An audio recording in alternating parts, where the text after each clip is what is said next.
DJI Osmo Pocket 3, a travel camera with a bold promise. Compact, versatile, and equipped with a stunning 1-inch sensor, over the past year I've taken this little device to 7 countries, shooting everything from glowing sunsets and misty mornings to delicate flowers and chaotic crowds. It's been through it all: low cloudy weather, intense sunlight, damp conditions near waterfalls, and even bustling city streets. But does it really hold up in every scenario? Can this tiny camera handle the extremes of travel filmmaking? Today I'm sharing the full story, what impressed me, what frustrated me, and whether this tool deserves a spot in your gear bag. Is this the ultimate travel filmmaker's tool? Let's find out. It's been exactly 1 year since I have purchased this camera, DJI Osmo Pocket 3. The main purpose for me buying this camera is that I'm traveling often and I wanted to have some camera with me that is shooting 4K 60 FPS with 1-inch sensor and a good video quality. In today's video you will see multiple different shots that I've took with DJI Osmo Pocket 3. I just wanted to show you that this camera can be used pretty much everywhere in any environmental conditions, no matter what the light is outside. And what can I say about this camera? Like, some good, some bad things. I have visited 8 countries. I've been on 2 different islands. I've been mostly using it for my entire trip, every day. The only bad things that I can mention about this camera is that it doesn't handle well filming in cold conditions. For example, last year it was a nice Christmas event and outside was around -3, -5, but it was pretty cold with the windy conditions. When I took my camera out of the pocket, it started fogging very fast and I couldn't film anything with this camera. Unfortunately, it was a beautiful Christmas event with a lot of lights, animations, and I had to use my iPhone for this. I have purchased the Adventure Pack. I've got mic 2 as well, also extra handle, extra battery and tripod. I'm using all these tools pretty much all the time. I haven't been using yet with the DJI Osmo Pocket 3, never ultra-wide lens. The good thing is the color perception. For example, this is the beautiful sunrise now, and I'm filming now side by side with Action 5 Pro in here, and of course DJI Osmo Pocket 3. So this is even the great example to show you what are the differences between those 2 cameras. The colors, the sky, and detailization. This is exactly the differences between 1-inch sensor and 1.3-inch sensor. Just a few words to say regarding the portability of DJI Osmo Pocket 3. For example, this is my bridge camera Sony RX10 Mark III, and this is a regular low pro bag for this camera. So that's where I usually carry on Osmo Pocket 3. It has to be stretched a little bit, but it fits great. It's not really comfortable to put it into the pocket. In the protection case, it is too large.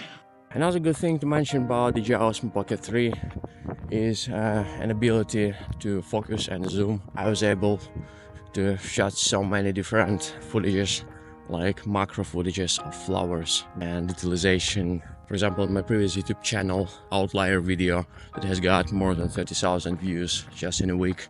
It was filmed exactly with Osmo Pocket 3, and I was primarily only filming the nature around, like the flowers, mostly in the macro. But what I want to say is that the macro mode is continuous zooming. It works absolutely great. DJI Osmo Pocket 3 also has a low light mode that allows you to film at the low light condition, for example at sunset or sunrise. It always films in 4K 30 FPS. I'm not using it so often, but in general it looks okay, especially if you're standing still. Speaking about the stability of the camera, of course we know that it has a hardware gimbal and there's nothing to complain. But DJI Osmo Pocket 3, both cameras, again, they are handheld with my Action 5 Pro that has enabled rock-steady stabilization now. For DJI Osmo Pocket 3 you don't need to have any gimbals. The biggest difference is that you are feeling right immediately after filming is in a low light condition, as it is now. When I'm focusing on the sun itself, you see how it contrasts. So when I click here, you see in details. When I click outside of the sun, it becomes lighter in here. So it means that you could have a lot of details from this camera, and it looks just fantastic. I really wish that on DJI Action 5 Pro there would be also the autofocus point where I can just tap on the screen and at least to correct white balance, exposure and slide focus. I've never had any problems with DJI Osmo Pocket 3 in terms of stability because I've heard and I was reading on different forums, some people were mentioning that camera accidentally stopped filming or issues with the battery. Absolutely never. Device is super robust, and I was using it under different conditions, even when it was slightly wet outside in Iceland and near waterfalls, and absolutely just never ever had any problems with that. Of course, I have purchased DJI Care Refresh. It costs $35, 35 euros, so it depends where do you live, but I think it's worth to buy it. Before buying it, I was worrying about the gimbal itself because it looks fragile, you know. In reality, actually, it's not so fragile, to be honest. Even carrying this device without any case, I can easily put it in my pocket. I never had any problems with that. As well with screen, this rotating screen that looks also a bit fragile, but in reality, no, it's pretty robust. So I mean, the camera itself, the feeling of the camera in hand, it feels like a good manufactured camera, not so cheap piece of plastic. And I think this is something very important to have. This year there were a lot of discussions about whether DJI Osmo Pocket 3 is better than iPhone 16 Pro. Well, it's kind of a bit not comparable because iPhone 16 Pro is like the part of your phone itself, carry is in your pocket all the time. With DJI Osmo Pocket 3 it's slightly different because this is not the camera that you can just easily put in your pocket, especially if you're using this protective case. Size itself is like twice bigger than iPhone. Comparing the quality, well, the DJI Osmo Pocket 3, if we compare just 1x lens, filming in the same environmental conditions, low light, daylight, nevertheless, or even for vlogging, DJI Osmo Pocket 3 definitely winning because larger sensor, more lights. iPhone 16 Pro is definitely winning as a universal device because you have multi-telephoto lens cameras, and I know that many of you will say that telephoto lens cameras are useless. I'm using it often. I wish that zoom on DJI cameras would be better. I love the controls on DJI Osmo Pocket 3.